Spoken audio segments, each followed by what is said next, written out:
tão bom ver essa sala cheia. Para a gente que organiza, né, Sérgio? É tão difícil achar uma programação que agrade a todos, mas eu tenho certeza que esse tema que nós escolhemos, não só por ele ser de relevância social, mas também pela graduação do nosso apresentador e convidado, professor Pechansky, que nesse momento deve estar assumindo também a coordenação geral do hospital na unidade Álvaro Alvim, da unidade de crack, que é uma iniciativa do governo federal prioritária na área da saúde. E o professor Pechansky, que todos nós conhecemos, e como nós aqui abrimos hoje essa discussão também para o grande público da comunidade, a gente fez alguns convites para algumas entidades representativas aí do nosso meio. Nós pretendemos que essa apresentação seja uma apresentação didática, mas ela também informativa, talvez formativa e também desmistificadora, na medida em que se tenha um maior conhecimento desse assunto. O professor Pechansky, evidentemente todos vocês conhecem, mas para relembrá-los, ele é professor adjunto do Departamento de Psiquiatria da nossa universidade, é graduado pela universidade, aqui, doutor da nossa universidade, pesquisador associado da Universidade da Pensilvânia e é o chair do Comitê Internacional dos Problemas de Drogas e Dependência. Então, um professor altamente qualificado para nos trazer esse assunto. E a gente, ao longo dessa semana, vocês devem ter visto que nas últimas 2 ou 3 semanas, parece que o problema da droga se agravou ainda mais, né? Dados recentes mostram que um novo subproduto da cocaína está invadindo o nosso mercado de usuários e com um impacto ainda maior sobre a saúde. Professor Pechansky, muito obrigado pelo seu aceite. Bom dia, é um prazer e um desafio agradecer ao convite que o NASE e os colegas da Administração Central, através da VPM e assessoria, fizeram para a gente conversar sobre um tema que é polêmico, cheio de mitos, algumas certezas, uma quantidade grande de incertezas, né? E a Casa Cheia, ela diz 2 coisas. Primeiro, ela diz que o tema é um tema quente, e eu concordo com o Nasi que quando a gente consegue ter temas que mobilizam o interesse de todos nós, isso é um avanço, e ao mesmo tempo demonstra uma ansiedade de todos nós. Não tanto só no sentido de que nós somos os profissionais de saúde envolvidos com a abordagem, no caso da droga crack ou das outras substâncias, mas também porque a gente é pai, é cidadão, a gente vive tudo que tem de impacto, né, o consumo de crack no país. Qual é a ideia? O que eu discuti com o Nasi ao longo desses períodos de preparação dessa atividade? De falar sobre algumas coisas que se sabe e falar sobre algumas coisas que não se sabe. Então, para os que vieram hoje com a ideia de que sairão daqui sabendo como é que se resolve o problema do crack, eu gostaria de informá-los que isso não vai acontecer. Nós estamos numa fase de transição onde a gente está estruturando e ampliando uma série de objetivos que tem a ver com algo que eu vou falar depois, que é o Centro Colaborador em Álcool e Drogas da SENAD, do qual eu vou ser o chefe da unidade de álcool e drogas. Acaba de entrar aqui o diretor técnico da unidade, o colega Dr. Gruber. E isso tem tido um apoio que eu gostaria de mencionar, que é absolutamente inconteste desde o primeiro minuto de toda a administração central. No caso aqui eu estou agradecendo através do Sérgio a todos os colegas, são muitos, que desde o primeiro momento identificaram que isso era uma prioridade e apoiam extremamente a todo o grupo, que é grande, e que está desenvolvendo uma preparação que eu considero bastante satisfatória para o atendimento desses pacientes. E esse é um dos avanços que eu vou querer mostrar. Muito bem. Se é possível diminuir as luzes aqui da frente. É um grand round e eu acho que vale a pena começar com um caso clínico. Assim que eu conseguir fazer isso andar.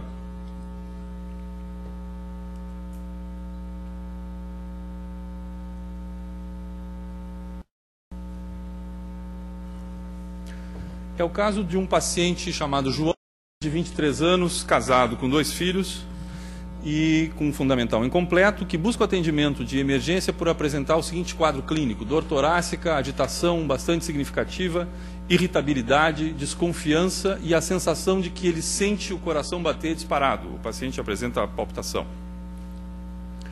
E quando ele é questionado, numa anamnese um pouco mais profunda, ele refere que ele fez uso de crack ao longo dos últimos 3 dias, aproximadamente 15 pedras por dia, e nesse período ele se alimentou pouquíssimo e praticamente não dormiu, e ele apresentava um quadro que é sintomático e patognomônico do uso de cocaína, que se chama cocaine bugs. O paciente descreve a sensação de que ele tem insetos percorrendo a pele dele.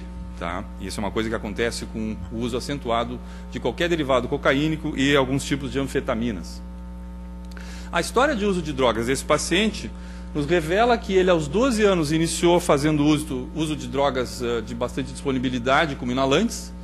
Aos 13, já fazia uso de alguma forma sistemática de maconha associada ao álcool, e aos 14 foi apresentado a cocaína sob a forma da combinação de crack com pitico, com maconha com crack. Tá? E isso é uma coisa que a gente tem visto nos relatos de uma forma bastante frequente, que é a adição de crack e de derivados da cocaína em outras substâncias. Tá? E essa é uma forma que a gente tem, como eu disse, ouvido relatos de vários lados.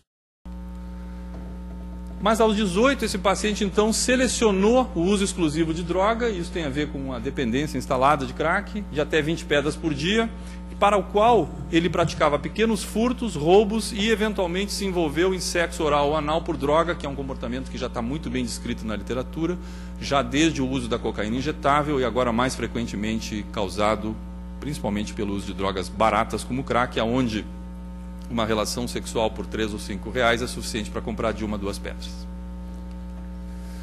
E o que esse paciente apresentava na avaliação inicial era um quadro de ansiedade, irritabilidade, muita fissura, muito desejo pelo uso da droga, com períodos de agitação física, com momentos depressivos, e nos momentos depressivos apresentava uma ideação suicida.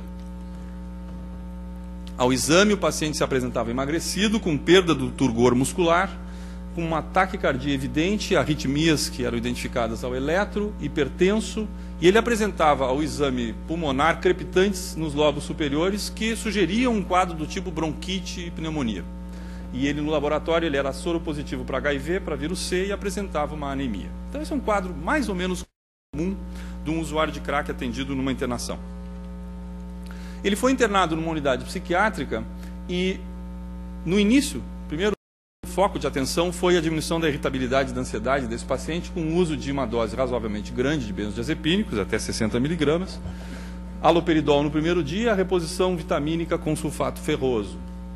E a tomografia solicitada pelo pneumologista mostrou opacidades em vidro fosco e consolidações típicas do que se chama de pulmão de crack, que é um quadro que não é novo, foi descrito em 1987 pela primeira vez, e essa é uma das coisas que eu vou passar todo o Grand Round mostrando para vocês. Crack não é uma droga nova, é uma droga antiga. E a conduta foi a utilização de corticoterapia mais oxigênio com melhora do quadro pulmonar. Muito bem, então esse é um quadro clínico mais ou menos comum, é o que certamente nós já vemos e vamos ver no nosso processo de atendimento de usuários dessa substância. Como eu disse, o crack não é uma droga nova, ele pode ser uma droga nova em alguns foros, mas ele é uma droga razoavelmente antiga para os padrões de droga, onde as coisas trocam com muita rapidez. Os primeiros relatos sobre crack, então, o primeiro relato identificado sobre crack é de 1973, do professor James Inciardi, que é o mentor do nosso Centro de Pesquisa em Álcool e Drogas, esteve diversas vezes conosco aqui no Brasil, e que o que ele dizia em notas que ele não publicou são que ele tinha se deparado com alguma coisa nova. Na avenida Tiggertail com Coconut Grove, há uma garagem que alguns sujeitos locais com algum trocado no bolso estão experimentando uma viagem nova. Sempre usaram maconha, LSD, fenciclidina e às vezes cocaína aspirada. Essa tarde, 2 estavam fumando cocaína. Chamavam de base. Vou ter que perguntar ao traficante o que é isto.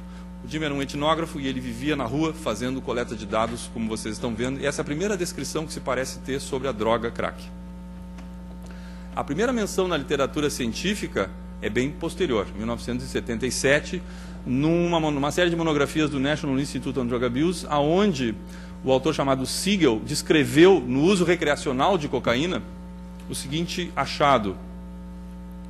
Quando a base de cocaína é usada para fumar, um cigarro contendo aproximadamente 1 grama, quantidade grande, de base de cocaína, era fumado por 2 ou 3 pessoas por um período de até 4 horas. Vejam então que se está falando de uma forma de fumo de cocaína mais potente do que a gente tem visto agora, como é o crack no momento atual. E o primeiro estudo brasileiro sobre crack foi feito em 1994 pelo grupo da professora Solange Napo, de São Paulo, onde fizeram um grupo focal, entrevistaram 25 usuários de crack da Cracolândia, né? E já naquela época eles identificavam as mesmas coisas que nós estamos identificando agora.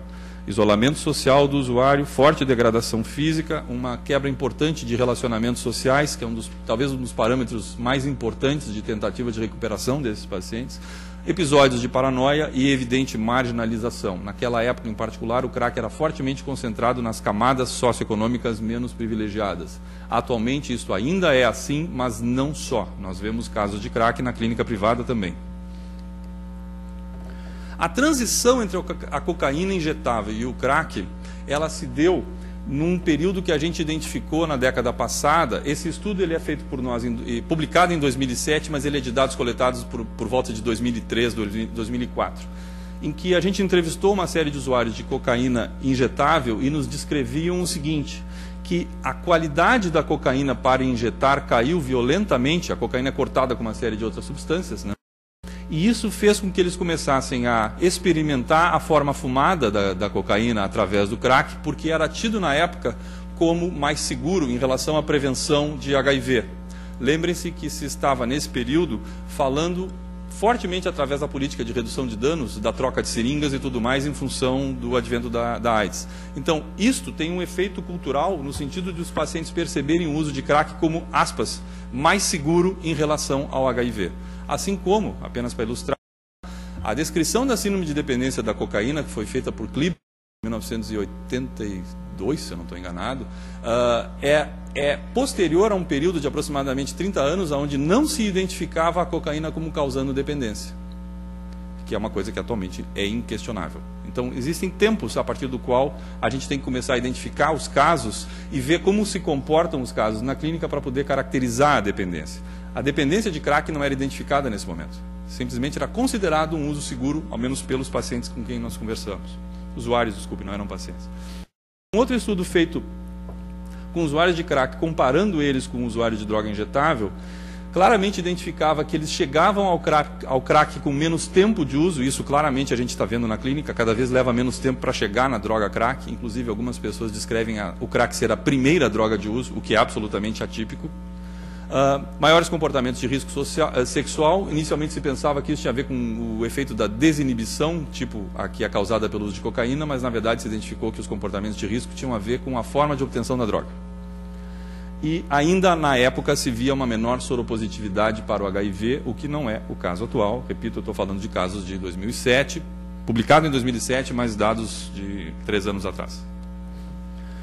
Na verdade, o crack é uma conjugação de várias síndromes. E eu estou aqui usando materiais da Cibele Faller e do Félix Kessler, que são do centro de pesquisa, aos quais eu dei crédito no site, para mostrar um pouco dos impactos que já se sabe do crack. Primeiro, realizou aqui mostrando que, como eles fumam crack da lata de Coca-Cola ou da lata de refrigerante, a culpada não é a Coca-Cola, tá? É o alumínio. O alumínio concentrado no sangue desses pacientes é mais elevado do que a média da população, exatamente pelo fato de fumarem latas de alumínio. E existe uma relação entre concentração de alumínio e doenças neurológicas do tipo Alzheimer no futuro, né? Isso sugeriu na época a que se devesse tentar fazer algum tipo de redução de danos, do tipo dar cachimbos limpos para usuários de crack, mas eu teria dúvida de que isso tenha tido algum efeito, ao menos não se acompanhou isso particularmente na literatura, e eu acho que é um bom tema para nós conversarmos. O outro são os evidentes problemas pulmonares causados pelo uso de crack, que é, na verdade, fumaça aquecida e que tem um impacto assim grosseiro ao pulmão, provocando desde essa síndrome mais conhecida, que é o pulmão de crack, como uma série de adventos do tipo bronquites e pneumonias. Em relação com violência, num estudo de 2009, e claramente a violência não é associada exclusivamente ao fato da pessoa estar sob efeito da droga, mas sim às formas de obtenção da droga quando na falta dela. Tá? E ainda na época algumas taxas de soropositividade que não dá para a gente considerar como baixas, mas mais altas do que as da população, né? E um estudo muito interessante do Paulo Cunha, feito em que ele fez uma série de estudos por ressonância magnética comparando usuários com controles e encontrou áreas cerebrais com dano, né? E que se expressavam em uma série de zonas, como atenção, memória e linguagem. É uma coisa que a gente vê na clínica e que agora está fundamentalmente documentada. E eu faço questão de mostrar estudos brasileiros. Então, o crack é tudo isso aqui que a gente está vendo. A gente tem que enxergar mais essa relação, mas as relações são maiores. Uma solicitação feita pelo NASE várias vezes por e-mail. E daí, o que se sabe de dados brasileiros? Qual é a prevalência? O que se conhece sobre crack? Pouco. A mídia, aí eu estou me referindo à mídia não técnica, fala muito sobre o aspecto mais visível do crack, que é a pobreza, a marginalização, a exclusão e a violência. E eu acho que tem que falar mesmo. Mas do ponto de vista de informação científica sobre crack, ainda se sabe muita coisa. Por exemplo, desculpe, ainda se sabe pouca coisa. O consumo na população, um estudo realizado em 2002 pelo grupo do professor Carlini, do Centro Brasileiro de Informações sobre Drogas, mostrava uma taxa de 2,3% de consumo na vida da população adulta. Mas notem, a combinação era cocaína e crack, não se sabia especificamente de que se estava falando. A pergunta no questionário era qualquer tipo de forma de uso de cocaína. Tá? Isso é 2002. Então, esse dado de 2,3% da população adulta, repito, não é um dado baixo, mas ele é um dado genérico. Ele está pegando todos os tipos de cocaína. Algumas coisas que já se sabia na década passada é que a concentração do uso de crack na época estava principalmente no sul e no sudeste e em homens jovens. Mas isso, como em todos os elementos epidêmicos das drogas, sofre alterações. Em seguida se viu, por volta de 2006, 2007, o incremento da prevalência do uso em mulheres jovens, né? E depois foi se encontrar isso em grávidas de risco, grávidas de baixa condição socioeconômica. Tá? Então a gente precisa entender sempre que esses estudos de prevalência estão pegando prevalências ponto e estão de alguma forma refletindo a imagem daquele momento. E a gente tem que ter em mente isso, eu tenho certeza que o assunto Oxy está na cabeça de vocês, as drogas sofrem N transformações do ponto de vista populacional. A gente está sempre, na verdade, examinando um dado que é passado. Coisas que primeiro foi identificada, que era o fortíssimo uso de crack por meninos de rua, né? Concentrado nas zonas urbanas, nos centros das capitais, nas cracolândias, e com um incremento nos últimos anos. O dado novo, e esse é um estudo da Ana Noto de 2003, o dado novo é que isso atualmente não está mais concentrado só nas capitais, né? A gente tem ouvido relatos de vários tipos sobre a frequência com que têm sido encontrados usuários, mesmo em cidades de porte pequeno, né? E isso, evidentemente, tem a ver com os elementos relacionados à repressão e tráfico. No que tu reprime numa zona grande, o tráfico muda, né? E, claro, o tráfico vive em função de clientes. Tá? Então, a gente começa a ver isso agora, por exemplo, em cidades pequenas, que é um efeito que antigamente não se tinha do crack.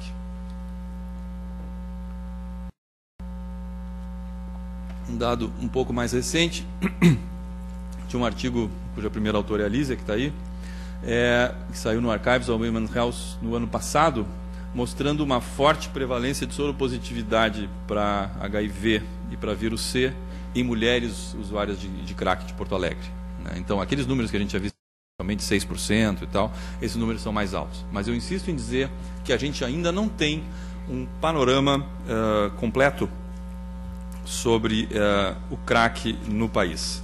O que vem por aí em termos de panorama mais completo? Esse ano, o professor Francisco Bastos deve estar divulgando os dados do maior estudo que já se fez sobre crack, que está acontecendo no momento no país, que é coordenado por ele, pelo grupo da Fiocruz, que é uma amostra de 22 mil usuários de crack do Brasil. Isso é feito com uma amostra representativa de capitais, e com uma combinação de estudos quanti e qualitativos. É muito difícil saber essas coisas desse tipo de... São populações difíceis de abordar. Então, há uma mescla de abordagens etnográficas com estudos quantitativos. e esses dados devem estar disponíveis no segundo semestre. E uma outra parte que é nossa responsabilidade de fazer aqui, através do projeto Ações Integradas, que eu coordeno aqui no hospital, é uma coleta de dados dos 600 centros de atendimento de 5 macro-regiões que fazem parte do projeto Ações Integradas, que são Porto Alegre, Rio de Janeiro, Distrito Federal, Vitória e Salvador, e em alguns casos nós vamos coletar em São Paulo também, onde nós vamos coletar 7.800 entrevistas desses centros de tratamento das unidades de atendimento público, que já estão geocodificadas e mapeadas num site que o nosso centro coordena, e 5.850 pacientes e 1.950 profissionais vão nos dar uma série de informações em relação não só ao uso de drogas deles, mas também em relação à qualidade dos serviços oferecidos a esses usuários, né? Que é uma das demandas que a Secretaria Nacional de Política sobre Drogas nos fez em relação a esse projeto, e esses dados deverão estar disponíveis no segundo semestre. Muito bem, mas o que é o crack, né? A gente sempre a respeito das coisas, eu diria que uma das nossas funções acadêmicas é tirar um pouco do mito. O crack nada mais é que cloridrato de cocaína dissolvido em amônia ou em bicarbonato de sódio e fervido numa panelinha. É algo que a pessoa pode fazer em casa. E esse é um dos problemas principais. Pó de cocaína misturado com bicarbonato de sódio ou amônia, ferve-se por um tempo. A parte sólida do que fica desse resíduo, ela é retirada, seca, e ela é quebrada. E essas pedrinhas são as pedras de crack. Essas pedras podem ser fumadas e, ao serem vaporizadas, elas estalam, e daí vem o nome crack. E aqui, apenas para ilustrar, algumas formas, aquilo que eu falei, a lata de alumínio, algumas formas de uso de crack estão identificadas aqui. O crack é vaporizado, né? Ele é aceso e é fumado. O crack é obtido de diversas formas. O esquema que eu estou colocando aqui é um dos mais conhecidos. Eu não me preocuparia em empreender sobre o que acontece em cada etapa da transformação, mas simplesmente para mostrar o incremento da potência da substância em si. A folha de coca, a partir da qual se obtém o crack, ela tem apenas 2% do que nos interessa, que é a cocaína. E à medida que vai se obtendo uma solução de cocaína, que depois se eleva a solução de pasta de coca, a concentração de cocaína vai subindo. A pasta de coca adicionada permanganato de potássio e amoníaco e sendo filtrada gera a famosa pasta base. A pasta base e seus resíduos formam a merla. E a pasta base pode ser diretamente transformada em crack através desse processo, ou o cloridrato de cocaína oriundo da pasta base pode produzir o freebase, que é muito incomum aqui, e o crack. Esse slide está atrasado, porque deveria haver mais um bracinho aqui, que é o oxi, sobre o qual nós vamos falar depois, é querosene com gasolina e, um detalhe gastronômico, gotinhas de limão. Anonymous Gourmet. Bom, e qual é a do crack? O que o crack causa? Por que ele é tão dependógeno? A resposta está aqui. Se vocês olharem as diversas formas de administração de cocaína, desde a forma da folha de coca até a forma fumada da pasta do crack, vocês vão ver que o tempo de ação da substância crack é rapidíssimo, de 8 a 10 segundos. Existem vários estudos, eu estou trazendo um quadro sumarizado disso. Enquanto que, por exemplo, a folha de coca mastigada, comum nos Andes, ela leva de 300 a 600 segundos para começar a produzir o seu efeito. Ou mesmo comparando com a forma nasal, é muito mais lento em relação à forma fumada. E, inversamente a isto, o raio, o efeito positivo, né, buscado pelo usuário, ele dura 45 a 90 minutos, e é por isso que o peruano masca coca caminhando nos altiplanos, exatamente pelo efeito prolongado. E de 5 a 10 minutos no máximo, se estivermos falando de crack de boa qualidade, quando a gente examina então a relação inversa entre o impacto de efeito imediato e a rapidez do pós-efeito. O que isso cria? Um gráfico assim. Sobe rápido e desce rápido. Os relatos dos usuários nos informam que é porque desce rápido que eles usam de novo. É pela intolerância ao pós-efeito. Tá? E isso faz com que essa droga, então, tenha um potencial de dependência muito alto, porque esse gráfico de sobe e desce, ele é muito intenso, versus, por exemplo, um opiáceo que pode durar 10 horas no organismo. Tá? Isso não acontece com crack. Em termos de efeito, um opiáceo pode ter, heroína pode ter efeito por muitas horas. Tá? Então, o potencial de dependência do crack está relacionado à sua farmacologia. Como é que ele funciona? Eu vou ser extremamente sumário. O que a cocaína faz, fundamentalmente, é o seguinte: ela aumenta a disponibilidade de dopamina na fenda. A cocaína vai se ligar ao transportador de dopamina e vai bloquear a reentrada, a reabsorção de dopamina no neurônio pré-sináptico. Ao deixar a dopamina disponível na fenda, ela na prática incrementa o efeito, a disposição da dopamina no seu receptor pós-sináptico, e isso aumenta o high. Essa é a ideia. Tá? Tudo isso tem a ver, então, com a exposição da dopamina na fenda. Tá? E, na verdade, todas as drogas que a gente vai falar sempre são dessa mesma linha. Isso é o que a cocaína faz, ela deixa a dopamina mais disponível. Tá? E um estudo muito interessante feito em 90, ao mostrar as relações de níveis sanguíneos com elementos subjetivos de sensação de efeito, ilustra um pouco o que eu queria dizer sobre o crack. Eu acho que é uma droga muito interessante da gente estudar nesse sentido. A forma endovenosa, evidentemente, é a forma que produz o nível sanguíneo mais rápido, vejam um pico em pouquíssimos minutos, seguida pela forma fumada, que está aqui. Tá? Essa segunda curva aqui. Mas vejam, há uma diferença significativa entre a intensidade dessa quantidade de concentração sérica obtida pela forma endovenosa comparada com a fumada. A parte interessante está nesse outro slide. Os efeitos subjetivos percebidos em escalas de avaliação de efeito mostram uma proximidade entre as duas formas, a forma endovenosa e a forma fumada. Ou seja, mesmo não atingindo picos séricos tão elevados, há alguma característica do crack que faz com que a pessoa tenha uma sensação subjetiva tão forte quanto a do uso endovenoso. E, de novo, isso está na gênese da dependência da substância. Cocaína, em geral, simplesmente pensa em crack como uma cocaína exponenciada em termos de efeito. Cocaína causa diminuição do apetite, aumento da tensão arterial e da frequência cardíaca e, nas fases iniciais, aumento da libido, depois causa uma diminuição.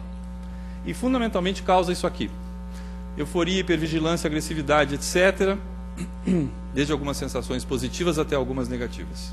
Tá?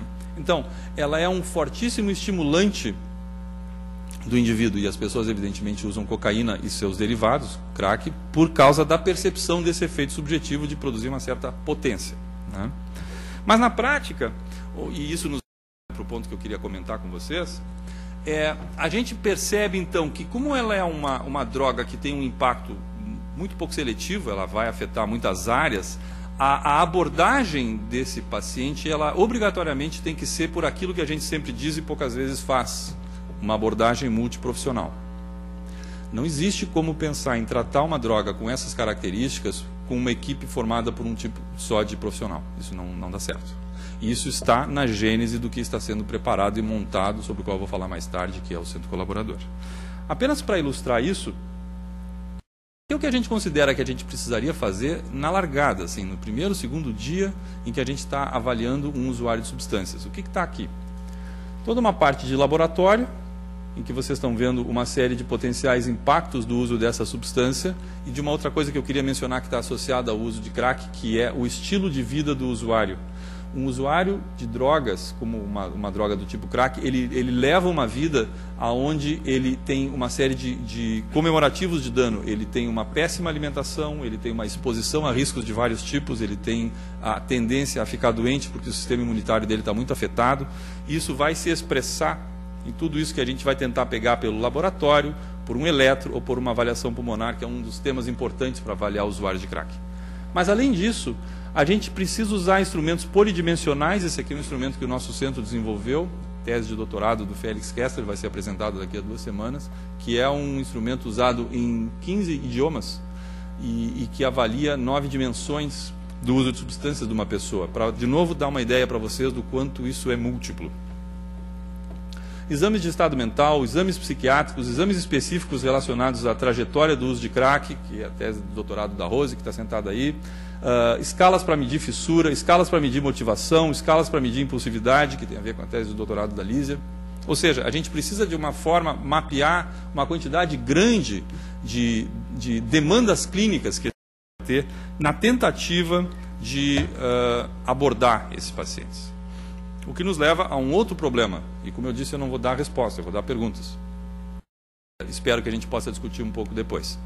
Me foi solicitado deixar tempo de nós podermos debater depois. Qual é a melhor abordagem para um dependente de crack? Eu tenho certeza que, apaixonadamente, cada um de nós iria encontrar a melhor abordagem, que provavelmente é a que nós conhecemos mais, né? Pessoas que trabalham em fazenda terapêutica, com razão, diriam, não, eu acho que fazenda terapêutica é o que melhor funciona. Ou quem trabalha em comunidades terapêuticas, ou em internações integrais completas, ou em CAPs de álcool e drogas. Mas principalmente isso aqui. Será que o melhor modelo é o modelo médico, ou psicológico, ou social? Na verdade, o que parece ser indicado, e isso é uma das coisas que nós vamos ter que de alguma forma comprovar, porque ninguém sabe, é a diferença de modelos ao longo do tempo, usar cada modelo num determinado momento. É óbvio que esse caso que eu descrevi para vocês na primeira semana de internação é um caso clínico, ele precisa de equipe médica e de enfermagem de ponta. Pode ser que na sua segunda, terceira semana, do ponto de vista de motivação, ele precise muitíssimo de equipe psicológica, com todos os adendos e anexos necessários para isso. E é certo que esse paciente, em termos de recuperação, vai precisar de um forte componente social para poder se recuperar. Então, na verdade, nós usamos, apenas descrevi 3, poderia descrever 8 modelos. A questão é quando usar o quê? O que é certo, e essa imagem eu uso com frequência, é que isto, que é uma foto premiada e infelizmente triste, ainda é uma das coisas que a gente ouve falar quando o assunto é droga do tipo crack. É a falta de estrutura para atendimento, que eu acho que fica ilustrado por esse slide de 2003, de uma mãe que amarrou o seu filho na cama para desintoxicá-lo, o que é medieval. Mas, pensando assim no que seria, vamos sair do medieval para o que seria o modelo ótimo, falando especificamente agora de um ambiente hospitalar, o que seria necessário para uma abordagem hospitalar bem feita? E eu estou falando de coisas sobre as quais nós vamos ter. Agora eu estou falando sobre coisas que nós vamos conseguir fazer. Uma proporção adequada entre pacientes e leitos, né? Uma vez que o atendimento desses pacientes em unidade é bastante dependente da relação paciente, da relação profissional-paciente. Felizmente, no centro colaborador, nós vamos ter essas relações, na minha opinião, ótimas. Nós vamos ter uma fração de pacientes compatível com o que a equipe pode atender e uma quantidade suficiente de técnicos para atendê-los. E eu sei, por N relatos, que essa não é a realidade de muitos centros de tratamento. Segundo é o tempo de internação. Poderíamos entrar em grandes de internação de um dependente, deve ser de 1 semana a 1 ano. Eu conheço programas de 1 semana e conheço programas de 18 meses. Depende. Nós não sabemos o que cada paciente precisaria. Sabemos que o desenho do atendimento desse paciente deve ser bastante individualizado e tem obrigatoriamente que seguir etapas sequenciais. Mas talvez o mais importante seja o que está aqui. Que as equipes têm que obrigatoriamente ser multi, mas isso não retira das equipes isso que eu coloquei aqui. E eu sempre que posso faço questão de falar nisso. O tratamento do usuário de drogas, historicamente, sempre foi visto como relegado a profissionais B ou C. Assim, tratar droga é porque não sabe ou não pode fazer outra coisa. Não tem um carro Cadillac, né? Tem só um carro 1000. E, na verdade, é o inverso. Os programas de tratamento eficazes são os programas de altíssima especialização. E a gente tem oportunidade, nesse momento em que a gente está direcionando as coisas para a criação de um centro colaborador, de criar essa capacitação aqui no Hospital de Clínicas. E principalmente uma coisa que a gente tem aqui e que poucas vezes se vê, que é a retaguarda hospitalar adequada. Esse centro vai estar conectado na unidade Álvaro Alvim a um ambiente hospitalar que permite todas as coisas que a gente precisa para um paciente clínico com essas características que eu descrevi para vocês. E a gente sabe por aí de relatos de pacientes que são desintoxicados a seco, seja amarrados pela mãe, seja em ambientes clínicos de baixa condição técnica, principalmente para essas fases iniciais, mas é evidente que isso não é compatível com o que a gente considera boa prática. Ilustrativamente, o nosso paciente João precisaria de tudo que está aqui. Terapeuta de família, toda a parte laboratorial, CAPs de álcool e droga, entendam isso como etapas diferentes do mesmo tratamento, grupos de autoajuda, CREAs, que são centros de recuperação e inserção social, orientação vocacional, porque esses pacientes estão fora do meio de trabalho por motivos óbvios, essa parte aqui que eu já descrevi, equipes que pudessem atender o paciente na internação, mas que também pudessem, no caso desse paciente, atendê-lo em ambulatórios especializados, por exemplo, de psiquiatria, gerenciamento de caso, que é uma coisa que a gente usa pouco, que é uma técnica de acompanhamento do atendimento individual dos pacientes ao longo da sua evolução, né? E uma série de técnicas de manejo de contingência que a gente não usa ainda aqui no Brasil com a intensidade que poderia e que a gente prevê, já nesses estudos que estamos fazendo agora do projeto Ações Integradas, obter resultados e ver se a gente pode aplicá-las aqui. Quais são os problemas que a gente encontra na abordagem do crack que eu gostaria de mencionar para vocês? O primeiro, que eu acho que é um erro histórico, é de que, e acho que isso vem predominantemente das diretrizes que se recebeu durante muitos anos da saúde, é que a percepção do tratamento de uma droga, ela tem que ser individualizada. Não dá para a gente pensar em tratar crack como quem trata alcoolismo. São drogas diferentes, são formatos de vida diferentes, são elementos de tratamento diferentes. Mas eu diria que isso é um erro histórico, que nós todos, nós profissionais, somos responsáveis por isso, de não individualizar tratamentos, né? Como se faz em qualquer outra especialidade. E o que se está propondo atualmente é isso, é a tentativa de encontrar ações específicas para a droga crack. O segundo é que os modelos usados para tratamento são muito ideologizados e não baseados em evidência dura.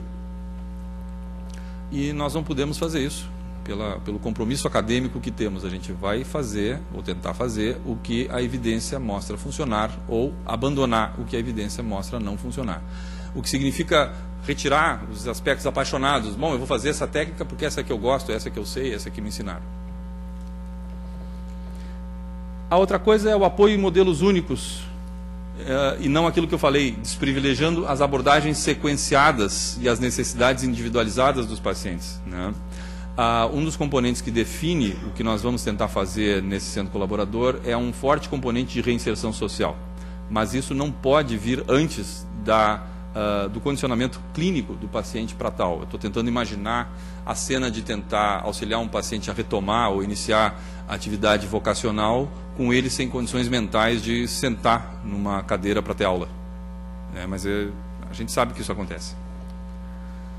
E a última coisa é crônica, né? É a falta de leito psiquiátrico em hospital geral. Repito que nesse caso nós estamos podendo privilegiar esse aspecto muito necessário na abordagem do crack, que é a criação de uma unidade com 40 leitos. Eu vou falar em seguida sobre isso.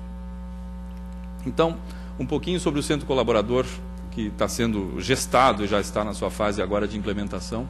Ele tem uma estrutura bastante complexa, que eu não vou entrar em detalhes aqui, é fácil passar isso para quem estiver interessado, é só falar com a gente no Centro de Pesquisa em Álcool e Drogas. Mas o fundamental é isso aqui, ele vai funcionar unindo 4 elementos complementares de atendimento: CAPS-AD, um ambulatório bastante grande, internação e o CREAS, que é uma espécie de ambulatório social. Eu sei que o termo que eu estou usando não está próprio, né? E com toda uma estrutura atrás que envolve toda a retaguarda do hospital e a estrutura da rede de pesquisa sobre drogas da Senad, que nos permite ter estagiários em treinamento de todas as partes do país. A capacidade de atendimento desse centro ela é bastante significativa. Eu vou direcionar vocês para a coluna da ponta de lá, que está em azul. A internação de adolescentes, numa estimativa muito sumária de 11 dias de internação, a internação de adultos de 25 dias de internação, nos 12 leitos para adolescentes e 40 leitos para adultos, produzirá ao longo do ano aproximadamente 400 internações e aproximadamente 600 de adultas. Um ambulatório, isso aqui está subestimado, provavelmente é mais, produzirá 38 mil consultas anuais, associado a consultas de grupo de 31 mil atendimentos, 6.900 atendimentos em CAPS-AD, enfim, não vou ler os números todos, tá? Mas eu acho que isso justifica claramente para vocês o porquê desse movimento tão grande do hospital nessa direção. É porque o impacto desse centro no atendimento dessas pessoas será significativo. E apenas para deixar as pessoas motivadas, eu estou trazendo algumas rápidas menções ao Centro Novo. Essa aqui, então, é a futura unidade Álvaro Alvim. Aliás, ela já é a unidade Álvaro Alvim, mas ela vai ser toda remodelada. Aqui é o hospital e esse é o anexo principal, onde o centro colaborador vai funcionar. Algumas plantas que o pessoal da engenharia insistentemente e pacientemente tem trabalhado com a gente, num trabalho muito complicado de adaptar um prédio às necessidades de um centro colaborador. Então, esse centro vai ter vários andares, com todas as capacidades que a gente poderia querer, né? Isso aqui é apenas para ilustrar a ala de internação dos adolescentes. A professora Ana Margarete Bassol, chefe do Serviço de Psiquiatria da Infância e Adolescência, está aqui presente. Essa é a planta da unidade de internação de adolescentes, com tudo que há de bom. A planta da internação internação feminina de 16 leitos, que é adicionada no andar superior à internação masculina de 24 leitos. E essa é a projeção do prédio anexo, que é a parte do CAPS de álcool e drogas e do CREAS, que é esse ambulatório social que eu descrevi, com toda uma estrutura bastante privilegiada para o atendimento desses pacientes. Eu posso dizer para vocês com certeza que este centro ele está sendo considerado pela Senad como o principal centro do país, dos 6 centros que vão ser inaugurados. Eu quero deixar tempo para nós conversarmos, eu até teria outras coisas para falar, mas eu acho importante a gente poder ter um pouquinho de debate, e por enquanto eu agradeço.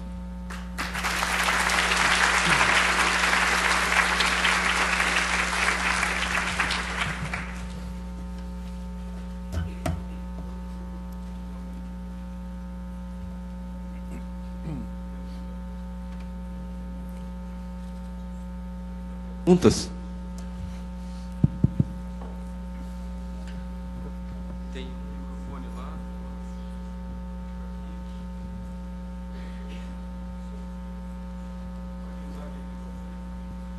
Se tu puderes primeiro te identificar. Isso. Então, meu nome é Tainá, eu sou assistente social de um hospital em Capão da Canoa, no Hospital Santa Luzia. Tenho uma internação psiquiátrica para desintoxicação de adolescentes dependentes químicos, 12 a 17 anos, 11 meses e 29 dias. E a gente tem realmente uma grande dificuldade no retorno, né, para casa. Geralmente essas questões sociais implicam muito no tratamento. E eu gostaria de também dizer que eu sou leitora das suas publicações. E colocar que a nossa unidade está à disposição para os alunos e profissionais da área da saúde que queiram conhecer, né? E as estratégias assim que a gente utiliza na nossa unidade, uma equipe completa, como o senhor colocou, que é o ideal, mas as estratégias que a gente utiliza no retorno para casa a gente sempre fica na dúvida, né? Dependendo do grau de dependência, né? O que a gente vai fazer? Bom, vamos encaminhar para uma fazenda terapêutica, tratamento ambulatorial, acompanhamento no CAPS, acompanhamento nos CRAS, né? O que é o mais indicado? E essa é uma dúvida que sempre fica após os 21 dias de internação. Né? Tá bom, obrigado, porque a gente tem restringir o tempo. Tá bom. Uma resposta rápida, Tainá, obrigado. Mas um ponto que eu queria colocar. A avaliação social do paciente vai ser feita na internação, na baixa. Uma equipe específica para isto vai tentar levantar essas demandas logo quando o paciente interna. E esse é um diferencial que foi ensinado pela Senad. E eu acho que eles têm total razão. Exatamente para tentar diminuir um pouco o espaço entre o que se faz no ambiente clínico, vamos chamar assim, necessidades do paciente fora do ambiente de internação. Dentro de uma unidade de internação, a gente meio que sabe o que fazer no sentido de tentar tratar os aspectos mais agudos. A questão é a reinserção, né? Então, a ideia toda é tentar encaixar os elementos de reinserção logo na entrada do paciente, exatamente para diminuir o que tu muito bem colocasse. Existe um espaço que a gente não sabe bem o que fazer. Obrigado. Sérgio. Flávio, primeiro, parabéns pela apresentação e pelo projeto magnífico que nós estamos vendo aqui. E tenho certeza que o resultado vai ser maravilhoso. Falando em resultado, é uma pergunta bem simples. Qual a taxa de reabilitação que nós temos hoje, com a estrutura que quase nenhuma que se tem no país, pelo menos o que eu vi na tua apresentação, e qual a taxa de reabilitação que tu esperas, que tu imaginas que vai acontecer com a estrutura projetada para os próximos períodos? Sérgio, eu acho que a primeira concepção que a gente tem que ter sobre isso é que a gente está lidando com doença crônica. Tá? Eu acho que, e tem um estudo do Thomas McClellan que é fundamental, saiu no JAMA, não recordo o ano, mas em que ele comparou as taxas de recuperação de dependência de drogas com hipertensão, tá? E com diabetes, por exemplo. E elas são melhores. Acontece que a nossa tendência não é imaginar que, então, a gente tem um paciente hipertenso que, vamos dizer assim, recaiu na sua hipertensão. Né? A gente aceita isso melhor do que um paciente dependente de cocaína que recaiu na sua dependência. Eu vou te dar um número absolutamente da minha cabeça, baseado nas coisas que a gente vê e que a gente lê por aí. 40%. Tá? A questão toda é o que é a reabilitação. Tá? Para nós, isso trabalho diretamente com os alunos, residentes e tal, não é só abstinência. Isso é líquido e certo. Apenas a pessoa se abster, é muito fácil, tranca a pessoa num ambiente fechado, cuida bem dela, ela nunca mais vai recair, mas isso não tem nada a ver com reabilitar. Tá? O que eu acho que falta é o componente de reabilitação desenvolvido junto com o componente de tratamento agudo. Tratar, como eu disse há pouco, tratar agudamente nós sabemos. Esta taxa de recuperação é 90%. No 30º dia de uma hospitalização de 29 dias. Daqui a um ano, se essa taxa estiver em 30, 40, nós vamos ter sorte. Mas eu acho que é importante, isso me ajuda a falar num conceito, Sérgio. O conceito que a gente tem que ter para tratar dependente de substâncias é de uma doença crônica e não de um episódio agudo. E esse era um erro histórico, de entender a dependência como algo do tipo binário, sim ou não. Tá? Enfim, o número que eu estou te dando é por volta de 40%. Mais alguma pergunta? O Nazi me disse que vocês iriam me perguntar sobre Oxy. Pois é, eu estava esperando alguém me falar sobre isso. Eu gostei, o Oxy seria a caipirinha da cocaína, é isso? Quem dera fosse, né? Eu vou tirar um improviso do bolso. Tá? Então, estou seguindo as recomendações de quem coordena o Grand Round. Também para desmistificar algumas coisas, eu acho que uma das nossas funções sempre é desmistificar. Então, agora nós estamos às voltas com o Oxy, porque, bom, o Oxy é uma droga que tem mais de 10 anos no Brasil. Tá? O que é isso? Oxy vem de oxidação caseira. Né? Lembram daquele esquema da transformação da cocaína? Os resíduos de pasta base são aquecidos em gasolina e cal virgem. Eu queria comunicar a vocês que quem trabalha com álcool e drogas sabe, os pacientes experimentam tudo. Eu tinha um paciente que se injetava eletrólito de bateria de carro. Não perguntem por quê. Não há lógica na forma de pensar de um usuário de substâncias. Tá? Por que foram fazer uma combinação de gasolina com cal virgem, eu não sei. Tá? E, de acordo com a combinação dos ingredientes, vocês vão ter drogas com características de potência e coloração diferentes. Por exemplo, proporções iguais de gasolina, querosene e limão produzirão crack Oxy rosa. Mais limão dá branco e mais gasolina com querosene dá amarelo. Tá? Repito, a informação sobre Oxy, quando eu digo informação, é informação fora do que está no jornal. E estou falando de informação na literatura, tipo PubMed ou Cielo. O Oxy entrou no Brasil há mais de uma década já. Tá? E entrou pela fronteira do Acre com o Amazonas, na região lá da Bolívia, né? E aí foi progressivamente se expandindo para o sul e o sudeste por questões mercadológicas. Né? Ele é mais barato que o crack. Ele é R$2 a pedra. Tá?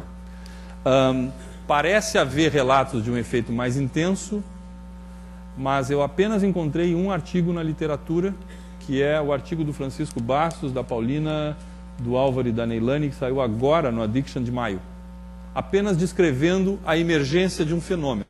E aqui tem um ponto, talvez valha a pena mencionar, que é o fato de que a gente não tem equipamentos sentinela, a não ser a polícia, que evidentemente pelas apreensões, de alguma forma, o que eu fiz aqui?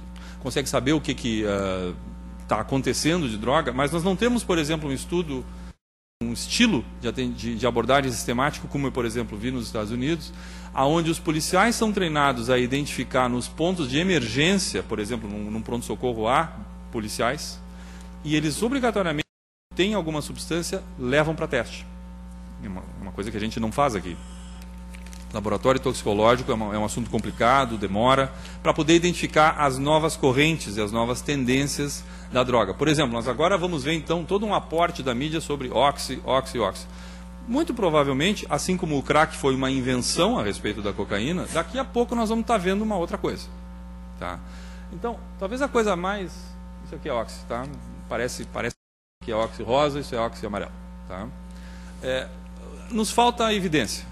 E eu insisto que o que a gente tem que tentar buscar uma coisa um pouco lateral ao efeito da mídia e algo um pouco mais pragmático, cético, talvez, a respeito do que é isso. É evidente que é uma droga forte, tão forte ou mais do que o crack, mas a gente não tem mais conhecimento sobre isso. O que eu posso imaginar, estou olhando para o Sérgio, que é pneumo, é que do ponto de vista de impacto pulmonar, o crack lung que a gente vê no usuário de crack, no usuário de oxi, vai ser muito mais corrosivo com resíduos de gasolina, cal virgem e tal. Aí vocês encaminham para o Sérgio. Flávio. Com o preço da gasolina pode ser que mude. Flávio, parabéns. Muito interessante a apresentação. Eu queria fazer uma pergunta sobre, assim, a gente vê, obviamente, aquele caso clichê, baixa condição social, baixa condição econômica, a degradação física, etc. Mas, assim, quem são, dentre nos adolescentes, que a gente vê que é uma população que tu focasse muito, tem um foco até no hospital para esses usuários, vamos dizer assim. Quem são esses adolescentes, assim, se a gente não pensar no caso típico e óbvio? O que são os fatores de risco para um adolescente, para uma criança, vir a fumar crack? Pode ser que sejam os mesmos da cocaína, são diferentes. O que a gente tem que se preocupar de pensar que esse indivíduo, esse adolescente tem uma chance maior de vir se envolver com crack? Boa pergunta, Beatriz, obrigado. Quando me perguntam sobre isso, normalmente eu tenho um slide que eu carrego comigo, que é um panorama grande, da quantidade de coisas que potencialmente pode gerar a um incremento da experimentação de substâncias, porque tudo começa por experimentar, né? E isso vai desde família desestruturada até condições socioeconômicas desfavoráveis, mas também a gente vê isso em famílias estruturadas com condições favoráveis e, por exemplo, patologia ou prenúncios de patologia mental. Tá? Uma coisa, entretanto, eu tenho certeza, eu sempre desvalorizava isso por entender que esse é um assunto menos médico e muito mais policial, mas que é a questão da oferta e disponibilidade. E eu vou tentar fazer um parâmetro aqui para ti, que é o seguinte. Como agora nós estamos focados em crack, nós temos uma tendência natural, porque a gente é seletivo, a achar que maconha é leve. Um estudo recente que saiu há pouco sobre psicose causada por maconha, confirmando tudo que a gente já sabe, de que maconha tem forte tendência a causar psicose em indivíduos saudáveis, não só em indivíduos com tendência à esquizofrenia e tudo mais, como se achava antigamente. Então, a questão está numa espécie de cultura que permeia todos nós, de que, bom, então se isso aqui é grave, então beber aos 16 anos, ou aos 15, ou aos 14, não é. O que eu estou querendo colocar para ti? A questão toda parece relacionada a uma percepção de disponibilidade. Se tu perguntar para qualquer adolescente na faixa dos 15, 16 anos sobre álcool, comprar, beber, ou mandar motorista de táxi comprar, ou qualquer coisa assim, todo mundo vai te dizer a mesma coisa, é facílimo. Ou maconha. Maconha ninguém vende, todo mundo dá. Que é uma forma do traficante te inserir na droga mais ativa. É como se fosse assim, brinde. Baseado junto com uma quantidade de cocaína. Tá? Então, o que eu comecei a me dar conta ao longo dos anos e trabalhando nessa parte, na verdade, que envolve as coisas da política, com a qual eu não tinha muita experiência antes, é que a questão da redução da demanda pesa muito. A percepção de disponibilidade é muito importante. E isto sim tem a ver com classe socioeconômica. Eu tenho certeza que se tu sai da onde tu mora e tu caminha, tu pode encontrar droga se tu quiser. Mas é diferente disso estar tão disponível para ti que tu não precisa nem buscar. Tá? E onde é que a gente está vendo isso? Escolas. Porta de escola. Não é dentro da escola. Não é assim, não tem gente fumando crack na sala de aula, não é isso. Mas é em volta. Até recentemente saiu, acho que no jornal, uma coisa assim de escola pública e tal. Por que escola pública? Por um motivo econômico, gente. Se eu sou uma pessoa de classe socioeconômica alta, por que eu vou fumar crack se eu posso comprar êxtase? Eu posso pagar 25, 40 reais por um selinho de êxtase, em vez de 2 reais por uma coisa que tem gasolina, querosene e tal. Então, a questão está na percepção de disponibilidade. E aí eu gostaria de puxar uma responsabilidade para nós, pais.